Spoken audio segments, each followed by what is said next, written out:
আসসালামু আলাইকুম। সবাই কেমন আছেন? আশা করি সবাই অনেক ভালো আছেন। আমিও আলহামদুলিল্লাহ আপনাদের দোয়ায় অনেক অনেক ভালো আছি। তো সবাই ভালো থাকেন এই দোয়া কামনা করি।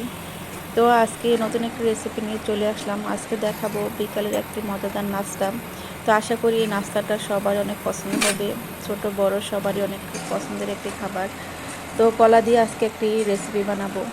অনেক সময় দেখা যায় যে ঘরে আমাদের কলা থাকে, কলাগুলো পেকে যায়। তো পেকে গেলে ওগুলো আর কেউ খেতে চায় না। তো এই কলা দিয়ে একটা মজাদার নাস্তা তৈরি করে ফেলতে পারেন। তো প্রথমে কলাগুলোকে ছিলে আমি মথে নিচ্ছি। তারপরে এর ভিতর দিয়ে দিব 1/3 কাপের মতো চিনি। চিনিটা দিয়ে কলার সাথে ভালোভাবে মেখে নেব। তো যখন মেখে নেওয়া হয়ে যাবে তখন এর ভিতরে আমি দিয়ে দিব হচ্ছে চালের গুঁড়া। তো এখানে আমি 1 কাপের মতো চালের গুঁড়া দিয়েছি, আর দিয়ে দিব 1/2 কাপের মতো ময়দা। দিয়ে কলার সাথে ভালোভাবে মিশিয়ে নিব। এখানে আর কোনো পানি ইউজ করব না, কারণ কলাটার সাথে ময়দাটার যে একটা ডো তৈরি হবে ওটা দিয়ে পিঠাটা হয়ে যাবে। তো এখন দিয়ে দিলাম 1/2 চামচের মতো বেকিং সোডা, আর দিয়ে দিব হচ্ছে নারকেল কোড়ানো।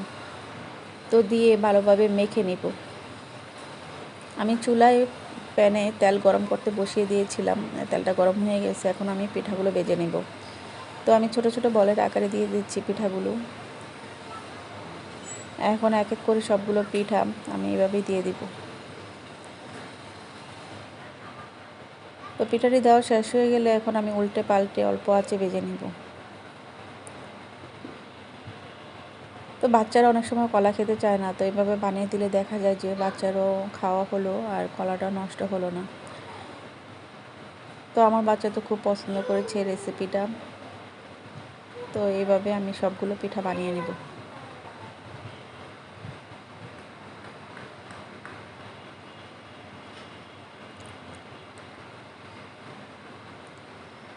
আমার পিঠাগুলো হয়ে গেছে বাজার শেষ, এখন আমি নামিয়ে নেব।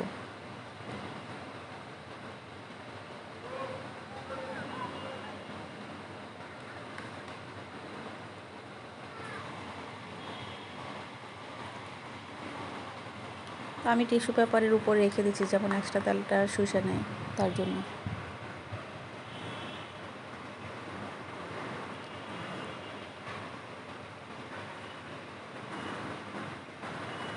তো এইভাবে আমি সবগুলো পিঠা বানিয়ে নেব।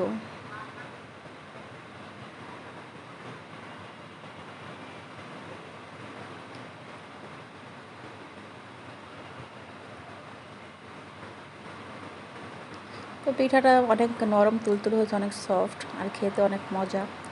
তো এদিকে আমার ছেলে আয়াজ বসে পড়লো, পিঠা নিয়ে খেতে বসে পড়লো। দেখেন ও কি মজা করে খাচ্ছে।